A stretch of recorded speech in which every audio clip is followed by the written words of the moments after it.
Welcome to the Truth and Liberty broadcast. We believe we have a mandate to bring godly change to our nation and the world through the 7 spheres or mountains of influence. To further this cause, we give away a product every week that will empower you to get involved in changing your life and changing our world. You can register for our weekly giveaway by subscribing at truthandliberty.net. You can also subscribe to our newsletter to receive weekly updates on guests, news, and much more. This is an interactive live cast, and we welcome your questions. To ask a question during the live cast, use the comment or chat features. Now get ready to dive into this week's topics with our hosts on location in Colorado, USA. Hello and welcome to our Monday Night Truth and Liberty live cast. I'm glad that you're with us, and I tell you, we just have a great time. We've had some powerful people come and be our guest on these live casts, and tonight we've got our Teller County Sheriff, Jason Mikesell, that is with us, and we'll introduce him a little bit better in a bit, but I'm really excited to have him with us. He's been a real support and help to us, and I just praise God. I feel like he's a godsend for us in this county. But we've got Richard Harris here. He's our chief counsel. We were talking about this before. We've got a lawyer, a sheriff, and a preacher, 3 of the most hated people in our society, all here on one set. And so this is going to be an exciting time. But Richard is our chief counsel, and he's going to share with you about how you can get involved and participate and give questions. And we've also got meetings and just all kinds of good stuff. So this is Richard Harris. Well, thank you, Andrew. It's good to be with you, and I'm excited about tonight. Folks, if you're watching tonight on our website, that's awesome. If you're not, we encourage you to do that rather than on Facebook. And if you haven't checked out our website recently, you ought to go to the resources page there because, as I say every week, we've always got a great information and tools there and resources that you can use to be better equipped to engage the culture. I'm looking at one of them right now. It's called Transition is Treatment, the Best Solutions Show the Worst Outcomes. This is a study that was done on people that have had transgender surgery and how it has really ruined their life and made them less happy and worse off. So that's just one example. There are many resources on there, and we encourage you to check those out. Here at Andrew Wommack Ministries, we have a lot of great events coming up. Coming up just real soon here, a couple weeks away, is the Kingdom Foundations Conference. This is going to have, Andrew's going to be ministering along with Randy Clark and Bill Johnson from Bethel Ministry. So it's going to be about restoring the supernatural to the ministry and the kingdom of God, and it's going to be a powerful conference. After that, we have Kingdom Business Summit, and John Maxwell will be speaking at this along with Andrew and Billy Epperhart and other great business leaders who are going to be ministering on how to restore the kingdom of God in the world of business.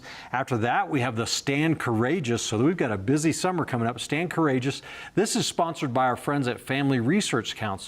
And retired General Jerry Boykin is going to be ministering along with Tony Perkins, the president of FRC, and some other folks. It's going to be a great event. And that's designed for men, and it's to restore masculinity and manhood and the calling of men. So men, check that out on our website. That is going to be a powerful event. And then after that, we want to talk about the In God We Trust performance on July 4th and the Summer Family Bible Conference that's right after that. That's one of the highlights of the year here at Andrew Wommack Ministries, and it's going to be a patriotic celebration of all the great things that God has done in our country, and you won't want to miss that. Bring your family and your friends out. It's going to be awesome.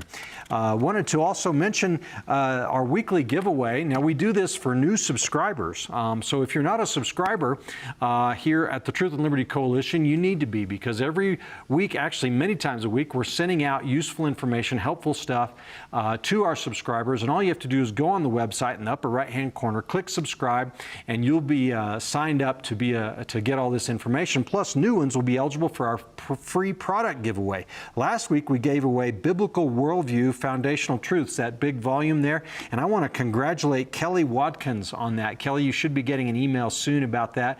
Congrats on that. This week, our product giveaway is Andrew's book, Lessons from David, How to Be a Giant Killer. You know, the Bible says that David was a man after God's own heart. And in this book, Andrew, as Andrew only can do, goes into discussing what that means and what were the characteristics of David's heart and his walk with God that made him so fruitful and special in the kingdom of God. So subscribe today and be eligible for that. This is an interactive process or live cast, guys. So we want to get your questions and your comments today. If you're watching on the website, you can post those in the chat function. On Facebook, you can do it in the comment section there. And we'll try to get to your questions later here with Sheriff Mikesell. And then also tonight, if you like what you're seeing here, you can help us. We depend on the generosity of our members here at Truth and Liberty. And we have some of the best members anywhere. And we are doing a lot of awesome stuff, and God has great plans for Truth and Liberty Coalition. If you want to be a part of that, you can be a part by becoming a member. Just go to the donate section on our website and sign up to be a member, and all that requires is a recurring automatic donation on your credit card of at least $5. Now, you can give more, and we welcome that, but at least $5 a month, and you'll become a member, and we'll send you a free gift in the mail. And the last thing I wanted to mention tonight is if you need someone to agree with you in prayer, we have trained, Spirit-filled, Word of God prayer ministers standing by. And I tell you, there are miracles every day coming out of the prayer center here at Andrew Wommack Ministries. People getting healed, filled with the Holy Spirit, saved, marriages healed, all kinds of miraculous provision. And all you need to do is call in 719-635-1111, and someone will agree with you in prayer. So with that, I'll kick it back to Andrew, and we'll get started with our broadcast and tonight. before I forget it, let me just mention that we're having Congresswoman Lauren Boebert Yes, sir. with us next Monday night. For those of you that don't know, she's from Colorado, but she's the one who's really a Second Amendment gun advocate, and she wanted to carry her gun into Congress, and Pelosi had a fit and installed a metal detector. And anyway, she's quite the lady. I've heard good reports about her, so she will be with us next Monday, so that'll be really good. So we've got Sheriff Jason Mikesell with us, and I tell you, Jason, you've been a real friend to this ministry. You've been a blessing to us. I just praise God for you being here with us. And we appreciate it. Well, thank you, Andrew. I really appreciate being here tonight and being able to talk to you and just kind of put the word out about what's really going on. And last year, you were with us just about a year ago this time, and man, you took it and put it on some of your deals, and you said there's nearly 100,000 people that watched it, so that was really good. So anyway, we could give a long introduction here. You were a member of the SWAT teams. Also, your grandfather was a chief of police. So He I was. guess it kind of runs in the family. It does, yeah. It runs in the family. So. Well, that's awesome. And so you were a member of the SWAT team. You were over in Park County, which is adjacent to Teller County here where we are. And anyway, I guess I would have to start by asking, what's it like to be a policeman today or a sheriff today in this climate? What's happening? Boy, what a change. The change in policing has just been such a huge turn of events in the last 2 years. COVID really brought out a lot of frustration in people. But what we're seeing on numbers of shootings and crime that's occurring, and really just the villainization of law enforcement across the country, the defund movements, the Black Lives Matter movements, and a lot of organizations that are coming up against policing, just against any type of authority in the world. Yeah. Today is it's just constant, and it's to where I don't even watch the news half the time anymore. I shut it off because I just can't take it. Just watching some of the things. Well, we're a relatively small county. I think it's 25,000 or something like that. So maybe that's part of it. But also, I don't think you would have tolerated Antifa and BLM, and I don't think they would have got by with that stuff in Teller County. Well, we don't want them here. And understand that, they have a right to talk about the issues they have, but they don't have a right to hurt people, harm people, break things, destroy people's property, and that type of behavior just can't continue. So, Jason, you took a real stand. I know that we had a serious dope problem, and I mean even cartels here. And when you got elected, how long have you been sheriff here in Teller County? I'm right now close to 4 years. Well, right at 4 years. Yeah. And anyway, when you took over, it didn't take very long to clear out the cartels. Tell us about what happened there. I had a background in SWAT operations. I was a SWAT team commander in this county. I had retired. I had started my own company, left Teller County. I got a phone call from the county administrator at that time saying the position was open. They'd had some issues. So I jumped on a flight, flew home. I was appointed within about a week of getting back. And one of the things I saw was Colorado had opened up the floodgates to black market marijuana. Yeah. And the laws weren't real set when they did it, because it was really the first state that had done that open project with marijuana.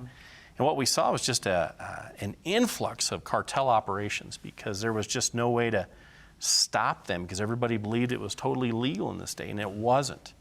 The news media had made it, national media had made it this legal program in Colorado, and it really took some investigating and some knowledge base, but we in about 6 months cleared about 40 or so different marijuana grows that were very large scale operations from different cartel elements. So these weren't just individuals, this was actually cartels. They are cartels. And, you know, the problem you have is when there's that large amount of money at stake for these organizations, and what they do is they build their infrastructure and they build their lines of transport from back and forth, and they're a money-making organization. They're very good at it. They're good businesses in a bad way. Yeah. You know, and what they did was they just created just a large amount. You couldn't walk down a street in this county without smelling marijuana. I don't know if anybody had done that prior when that was going on, but we took that SWAT team and we put out a statement that said on January 1st, it was about 6 months after I took over,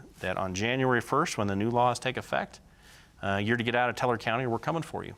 And we started kicking in doors about 7 o'clock that morning with warrants and bring the SWAT team, and we kept their what's called op tempo. We kept them moving, and our detectives were involved. We had our district attorneys involved. We had the 4th Judicial District Attorney Dan May at the time, and we just didn't stop. I remember, that's before I personally met you, and I was seeing on the news nearly every day about some marijuana grow being broken up, and you went after them. It was awesome. Yeah, it was. So most people think that, well, what can you do? You just have to kind of tolerate this, but you can clean it out. Yeah, I think you proved it. You don't tolerate it. You know, the problem with life is if you tolerate something, it'll just continue to grow. Yeah. You know, I've heard this, you probably would know better than I do, but I've heard that places that have gun carry laws and stuff, and it's legal to do it, that they don't have the crime rate of the state right next to them that limits that, and all of the crooks know it, and so they go where they have a better chance of succeeding. Well, Teller County is a prime example of that. We have one of the largest group of people in any county that are carriers of firearms. And I got a concealed carry permit. My wife does too. we support it. We want to see them. So I remember when I went to get my concealed carry permit that I came out, first time I met you. You came out and whole sheriff's department turned out to say thanks. It was great, so that's awesome. And also you ran afoul of ICE and the ACLU. They sued you a couple of times. Tell us about that. We know it was something I never thought I would deal with. But when you start dealing with cartels, they're bringing people into this country to do those illegal acts because they are immigrants. Because what happens is they know they're going to be released. So it increases the amount of illegal immigrants that are just being preyed upon by cartels and by illegal organizations. So when they talk about, well, we need to release these people, I didn't agree with it, especially if they've done something wrong. And we didn't go after people that were just hardworking individuals that were here to make $1 and send back to their family. When we started this, these were criminals, and they didn't belong in this country to do illegal things to good people. And what amazed me was that I would get a phone call from the ACLU saying, well, you need to get on with the program, basically. And the first thing we said was, no, I'm not gonna be a part of that. And my next phone call was to ICE saying, how do I partner? What's that look like? And the gentleman on the phone told me, he goes, well, you're opening a can of worms. I said, well, that's the one thing I'm good at. I'm pretty good at opening cans of worms. And we did. And one thing that helped us with that partnership with ICE was to take those illegal immigrants that were serious, violent offenders, and they were then not released back into the communities. And the courts even upheld later on that I had a right to protect my community from the people that were preying upon it. Yeah, you were taken to court, what, twice on this? Yep, and we're still in that process. Oh, really? And it's not gone anywhere. Right. And I think part of the reason is we weren't just going out and blanketly just arresting every illegal immigrant in our county, because that's not what we do. What we said was it didn't matter who you are, what you are, we will arrest you if you do crimes in this county. There's no ifs, ands, or buts. And that's how we dealt with immigration. Now, some people would look at that as heavy-handed, and here's the police again coming in and doing all of this stuff. But there's a right and a wrong way to do it, and I support what you guys are doing. It's awesome. Give us a little opinion about what you think about them defunding the police and what this is going to do if this continues to grow. Well, we're seeing it. And here's my problem with the defund the police movement. The less law enforcement are out there protecting your rights, you are losing your freedom. Those men and women are putting their lives on the line for people that are now saying, we're not going to fund you, we're not going to support you, we're not going to help you. In fact, we're going to come after you, we're going to terrorize you, we're going to put you in the national media. We are going to tell people what an evil person you are. And at the same time, then you see those cities that haven't had the defund issues, they're losing their cities. Their downtowns are destroyed. Those law enforcement officers have had to leave those areas because they're being told to. It's just sad to watch that defund the police. I heard a statistic that it was like hundreds of times that the violent crime rate has increased in some of these cities. I don't know how they can survive at this rate. Well, and your law enforcement officers have to have your support. Yeah. And the fact, though, is most of the administrations in those police departments work for a city council or a city administrator, and the police chiefs don't have the right to say, no, I'm not doing that. This isn't right for our officers. It's gonna put them in danger. So what you have is a political movement to then hinder the law enforcement from doing what they do. Look at Portland, Chicago, Seattle, all those areas you're watching it happen, and look at the destruction in those downtowns and to those communities and the amount of people leaving those areas because they cannot survive there anymore. I just read today, Chicago over the weekend had 7 homicides in Chicago just over the weekend, and hundreds of people shot and injured. That's low, I believe. Just for a couple days, though. Oh, I got a stat for you on this one. And this is what gets me. You know, there's about 1,000 law enforcement shootings a year. It's been that way for, I don't know how long, about 1,000 every year. This is when the police shoot somebody. Police shoot someone for lawful reasons, right? In Chicago, this quarter, up to April 30th of this year, they'd had 1,000 civilians shot or struck with bullets. And yet they're going to launch probes against law enforcement saying you're shooting too many people, you're harming all these people, but yet we have a city that's out of control allowing that many citizens to be struck. And I would assume that people who are good policemen, is there a difference between a policeman and a sheriff? I know there is in our county. They're law enforcement officers. So I'm sure that good law enforcement officers are bothered by bad cops the same as anybody else. But how many law enforcement officers get shot every year and are attacked and stuff? They don't talk about that kind of stuff. Do you have any stats on that? They don't, yeah, I do. And actually, up to this quarter already this year, we've lost 119 law enforcement officers.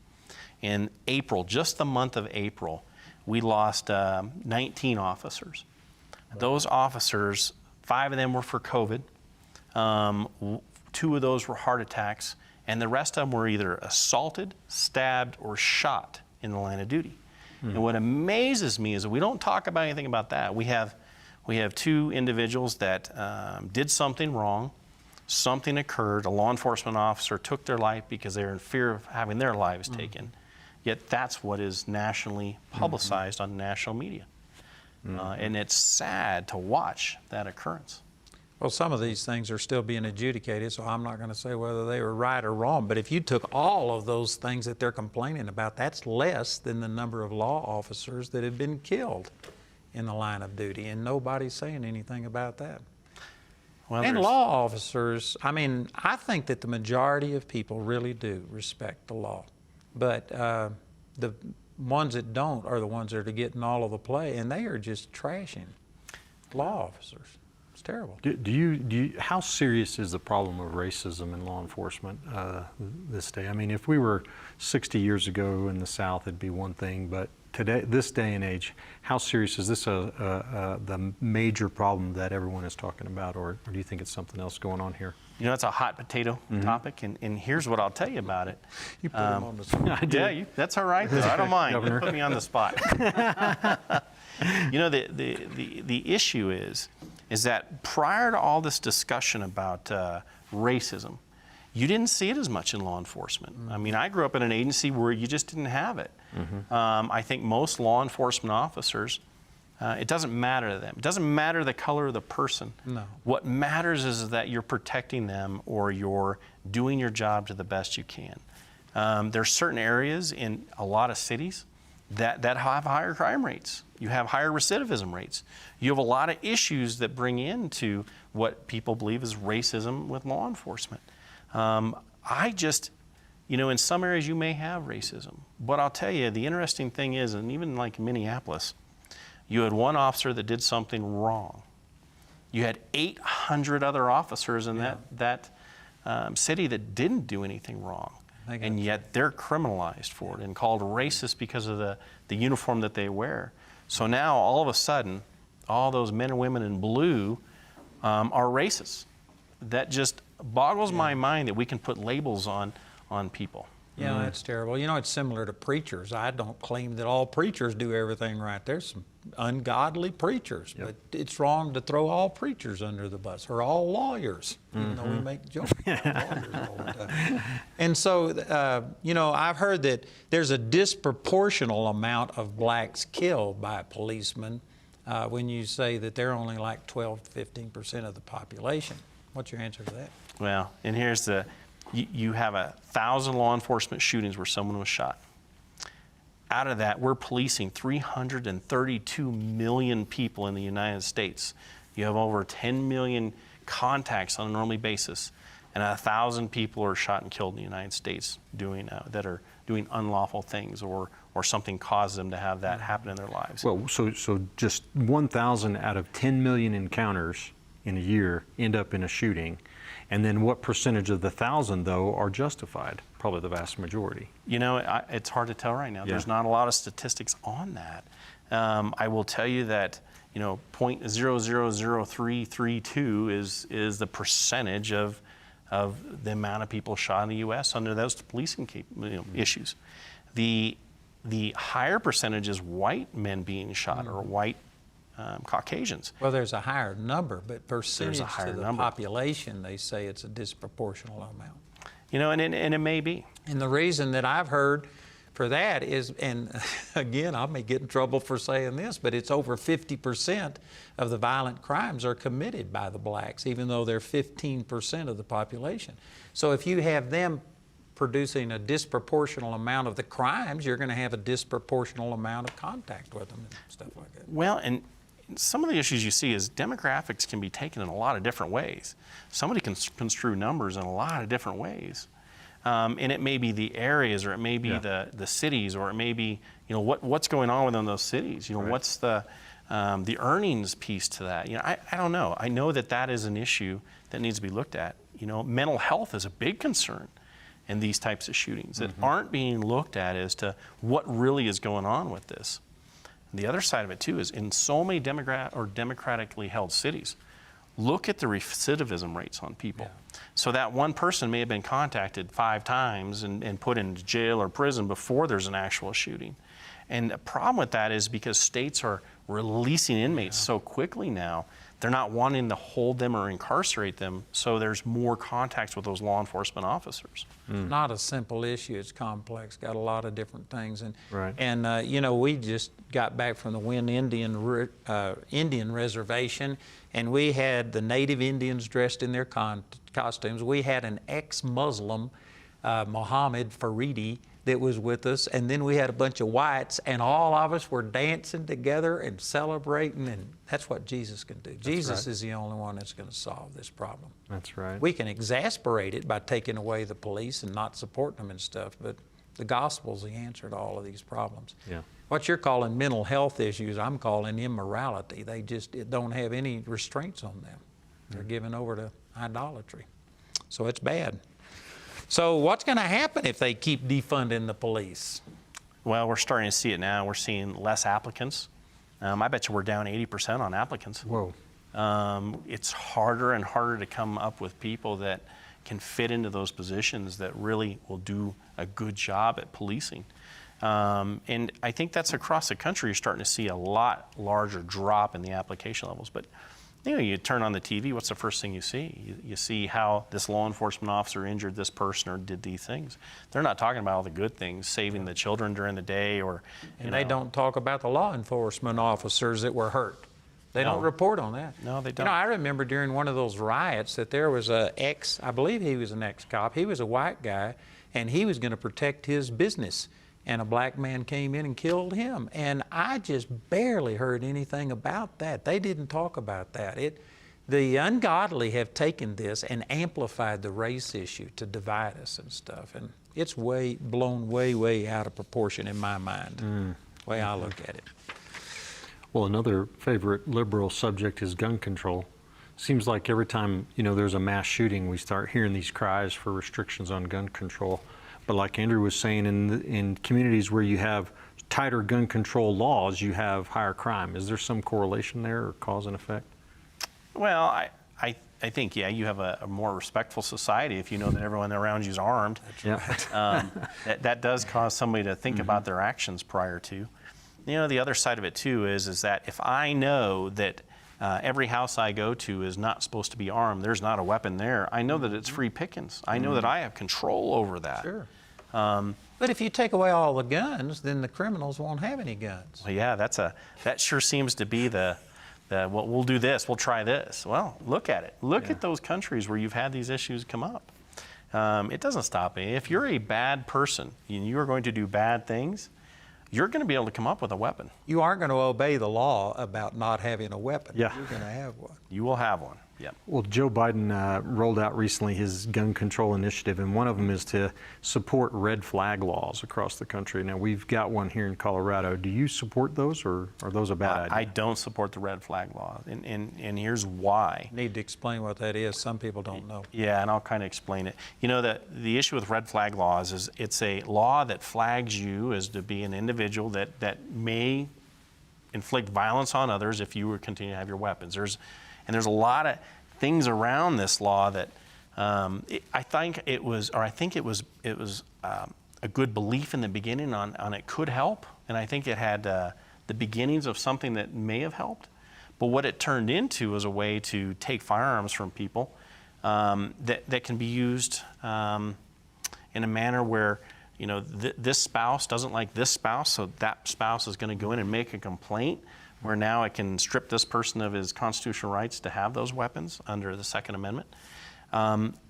In place, could it be good if it was done the right way? Yeah, it could have been. But what really happened was it was a knee-jerk reaction to an issue at the time, and now it has become something that really is not used that often in law enforcement. I know that we haven't had a single case in this county that I believe has ever gone through.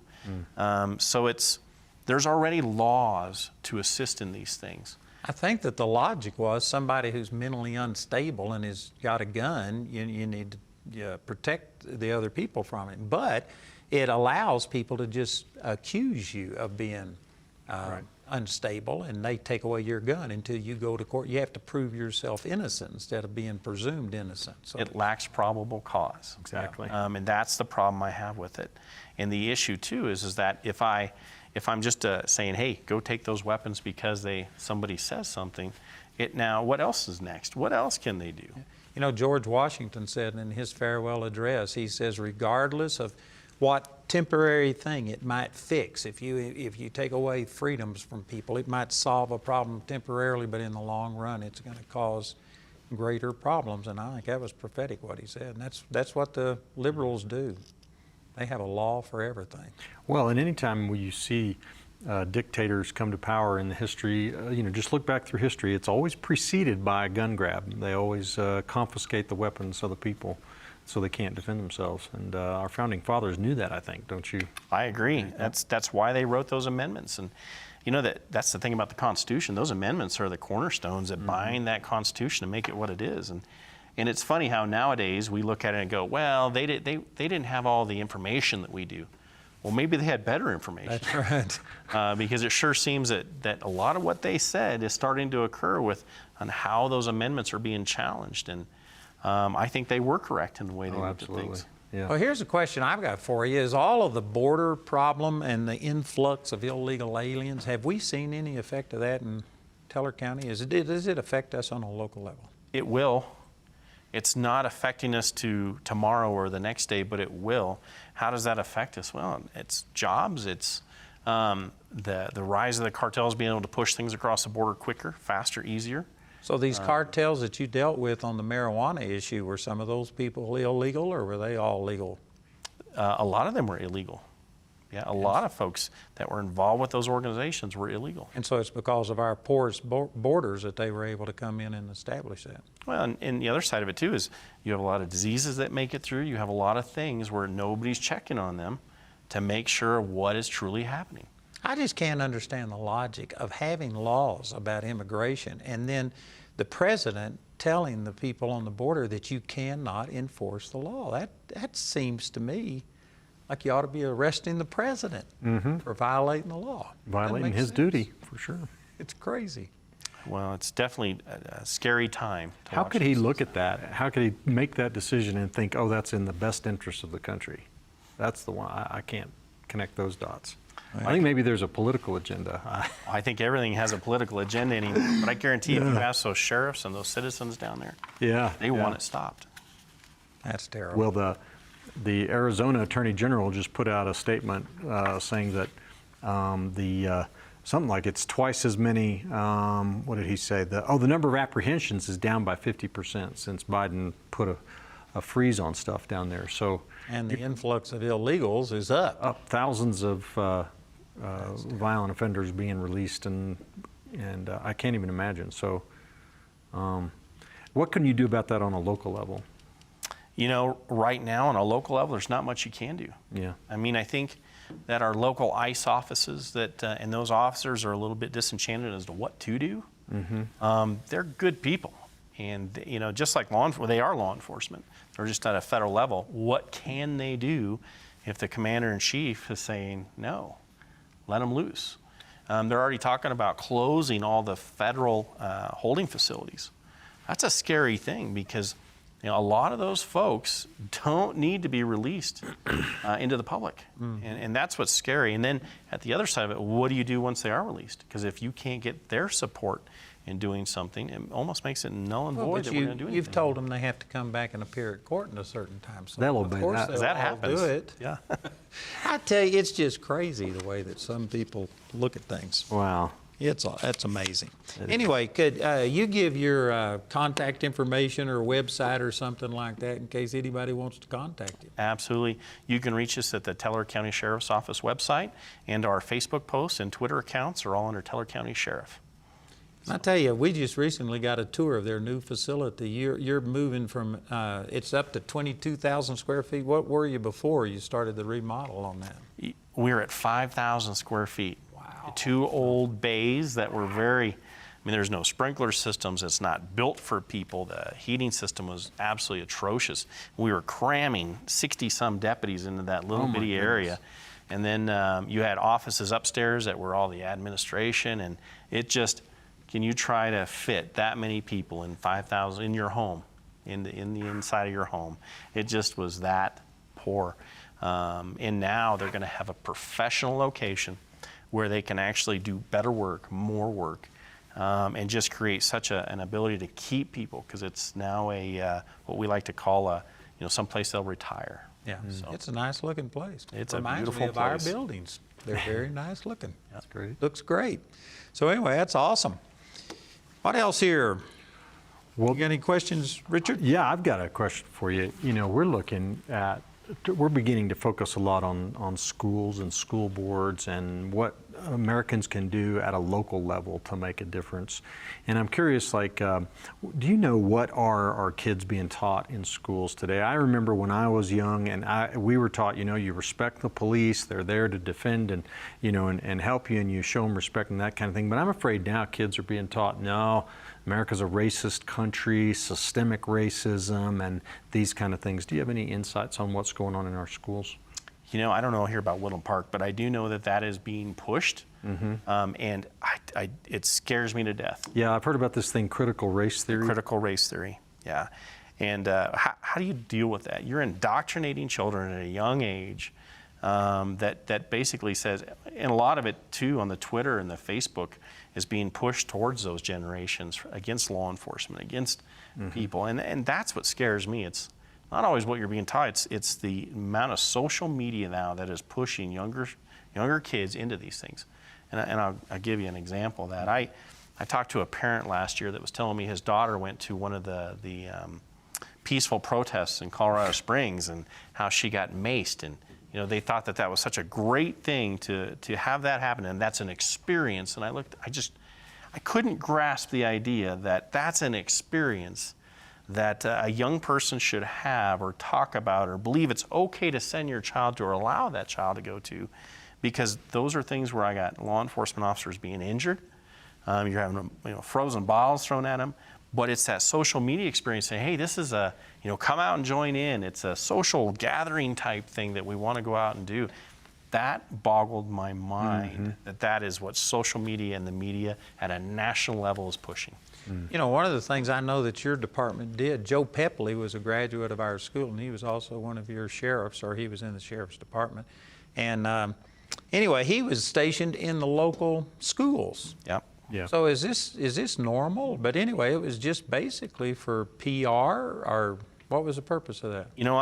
My theory is that since we have what's called SRO, school resource officers, and the school has requested us to assist, that if we're going to assist, the greatest jewel of our country is our children, and that if I'm going to protect them, and I have a large background in protecting folks, they have to be there. And what happens a lot of times with policing forces and cities and school districts is that SRO leaves because there's other things going on. My expectation was he fit into the community, the culture within the school. He'd be there. He'd be the first person to greet them, last person they see. He works with the parents, and then if something happens, I have a capable person to handle that situation. That's my belief on what an SRO officer does. And so how was he received? People loved him. He was Officer Joe. Everybody just thought he was the most amazing person, and he was. Did you get a replacement, We have replaced him now with a young lady who just loves being there. She's great with kids. That's good. Because you have to have a feeling that you want to be there. You want to protect those children. Well, it's a shame, but nearly today you have to do PR because the police are getting such a bad rap. It's a shame.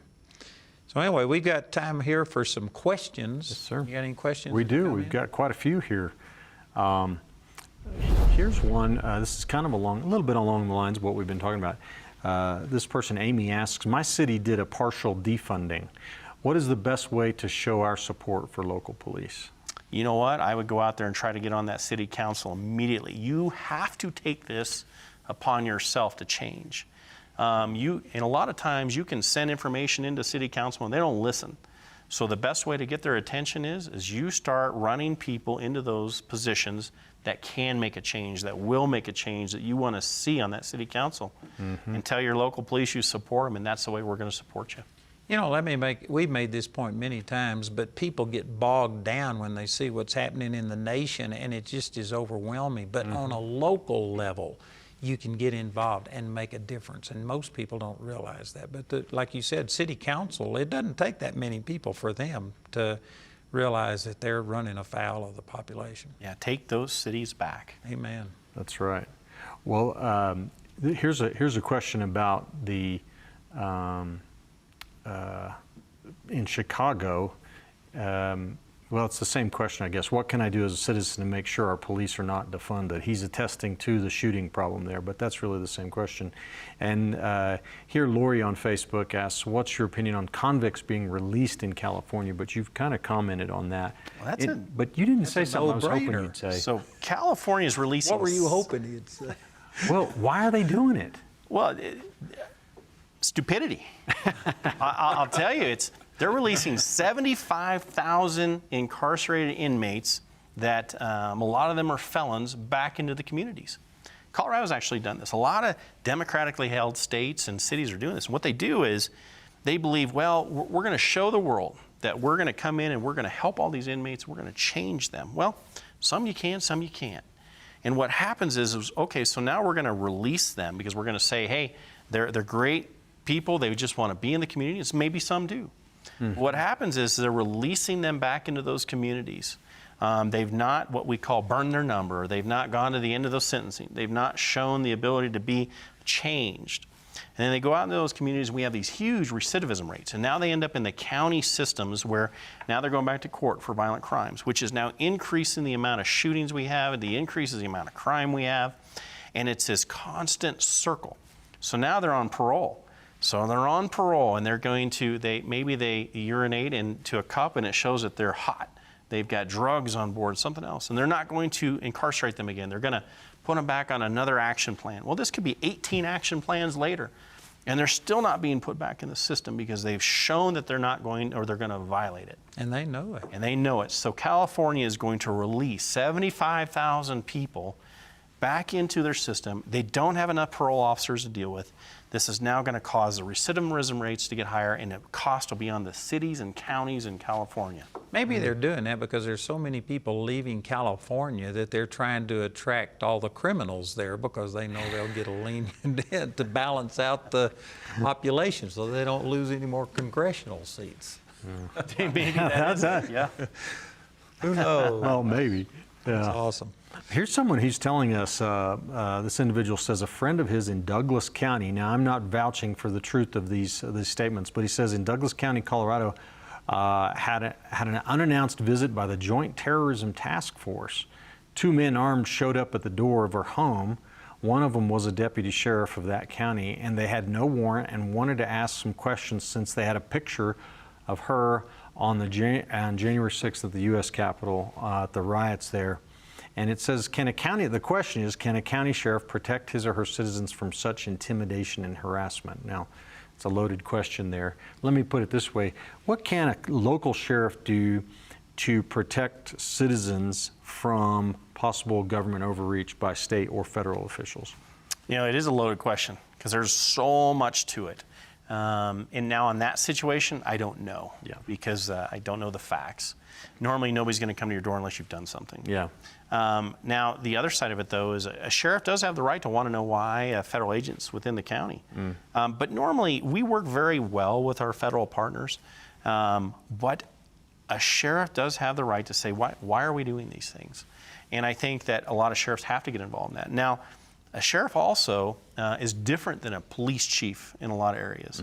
A sheriff is an autonomous elected official that has the law enforcement capabilities, the chief law enforcement officer in the county. He has a lot more rights to push back and go, well, what are we doing here? And I think for most of the time, when that happens, usually the federal agencies will call us and they'll talk to us about things and we can deconflict those issues. So that's about as far as I can go with that loaded question. So for those that don't know, Colorado has the trifecta of a governor, House, and Senate that are all Democrat, and it is very liberal. Have they put any pressure on you about drawing back on policing and not enforcing things? You know, not yet. Now, they put a lot of stipulations on us, like the 217, HR 217, a lot of other issues that really are just baloney. As to so what is HR 217? I'm not familiar. So the last time we talked, that was something I talked about, was the fact that HR 217 takes away the ability for a police officer to be protected or his rights protected for what he did. So then it brings in his liability into the issue. Increase your liability. Increases your liability, which decreases the amount of cops that really want to do this job because it really calls into question them. A sheriff has the authority, though, to say, no, I'm going to continue making sure that we protect that officer unless he's done something federally wrong or state statute wrong, where police chiefs don't have that ability. It's up to their city councils. So you can actually extend liability protection to your sheriffs even though the governor has said not to do that? Yep, I can, as long as they haven't violated an actual crime or they haven't committed a crime, which, you know, for the most part, a lot of deputies, they don't commit a crime with those things. It's because they were involved in a use of force issue that we believe was just, but that attorneys tell you aren't just. So once again, this goes back to something we say a lot, is that people need to get involved, and this local sheriff has a tremendous amount of influence, and the governor can't just override those things without going through channels. So man, you need to get involved in your local elections. Well, you know, we experienced that firsthand, Andrew, with the COVID battle against the state, where we had state authorities wanting to come after us, and I don't know how much I can say, but it was nice having some of the local government at least aware of our constitutional rights and willing, you know, resisting Jason that was push. a friend to us, and he Yeah. could have been an enemy, and I tell you, what a blessing. Well, and you know, that's something I think a lot of sheriffs deal with, is that when we take an oath to protect the Constitution of the United States and the Constitution of the state of Colorado and uphold all laws, and that we are actually a peacemaker. That is the biggest part that most people forget in law enforcement, is that we are peacemakers. We're to step in and to cause it to be peaceful, even under all kinds of issues. Not just between citizens, but between government and citizens. Sometimes, if the need arises. And That's a shame. We shouldn't be in this situation, but honestly, we've got government that's just taken over. All of these COVID restrictions, man, they sued us and did things that we had a constitutional right to exercise our freedoms, but they didn't see it that way. Even one of the judges said that we were not a religious organization. We were no different than a TED, a conference center. It was just terrible. Well, you mentioned it, House Bill 217. I think it had some other rules in it too, like the body camera, and you had, anytime there was any encounter with a civilian, there had to be a report generated and some database maintained and all this, these regulations. I'm curious, what impact has that had on operations, and has that been a real difficult thing to stay up on? we haven't gone to the body cameras yet. And here's my problem with the body cameras. How would you like to have a camera placed on you for every interaction that you do during the day? We are and here's where I talk about minorities. Men and women in blue are now becoming a minority. And the fact is that you're going to make us video every interaction. You're not going to believe us in court unless we have a video of what occurred. That's like calling everyone in the room a liar. No, it is. And I don't appreciate it. And I'm watching my poor law enforcement officers wonder day to day, do I need to find a new career because of this? It's just out of control. You know, I just drove back from Wyoming, and I had one of my students ride with me, and his dad is a highway patrolman in North Carolina. And we were discussing some of these same things, and he said that his dad now has to file a 15-page report on every person that he stops and gives some kind of a citation to. 15 pages. And he says it's become so burdensome that it's actually restricting his ability to do his job because of all of this stuff that you're doing. It's like fighting with one hand tied behind your back. I don't know why anybody would want to become a police officer unless you really feel like God called you to do it or have a desire to really help people, because it's tough. Yep. It'd be hard to do.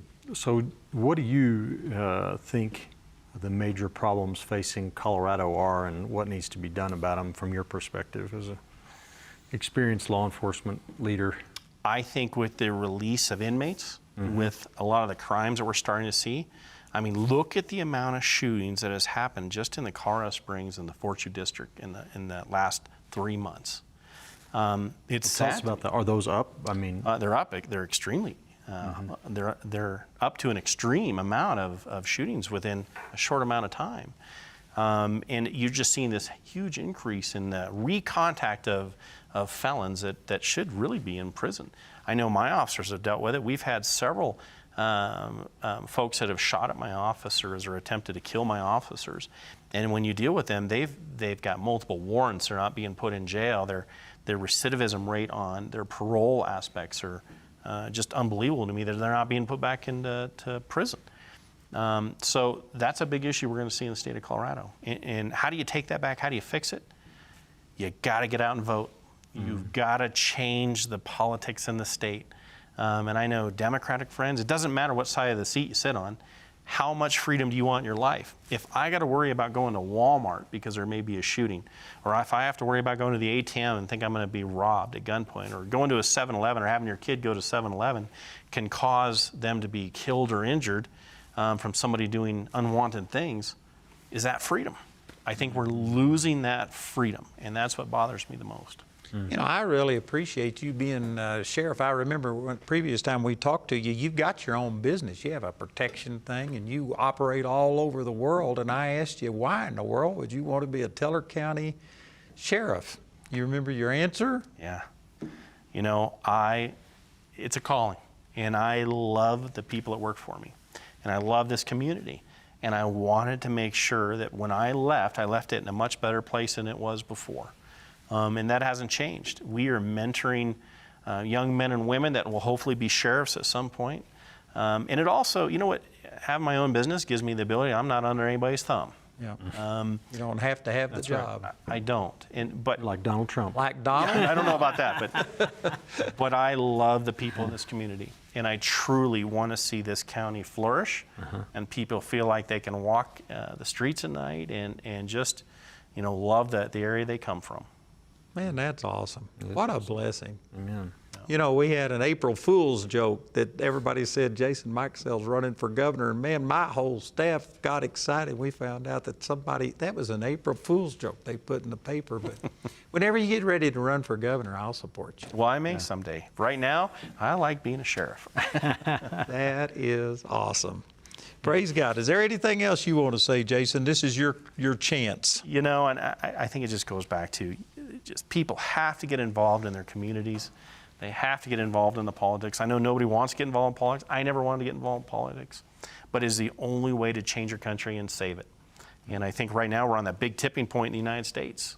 And really, people have got to come out and support your state. Do you remember how many votes you got the last time to be elected? How many votes put you into office? You know, I want to say it was like, what was the last election? Like 9,800 votes, somewhere around there. And we got 25,000 residents. Well, that's actually a fairly good turnout relative to the statistics that they Teller County is a good turnout for the state. And, you know, you have very informed voters, just a very good base of people. And I'm hoping that the whole state starts to turn that direction. I'd really like to. I'll tell you what, we're using Harris to try and educate our people. We just had a Citizens Academy last week where we talked about how important it was for Christians to get involved, and we had them sign up. Do you remember, I think, last I heard, there was 25 people that are meeting this week, isn't it? Yeah, this Saturday we're having the Candidate Academy. It's you have to apply for it.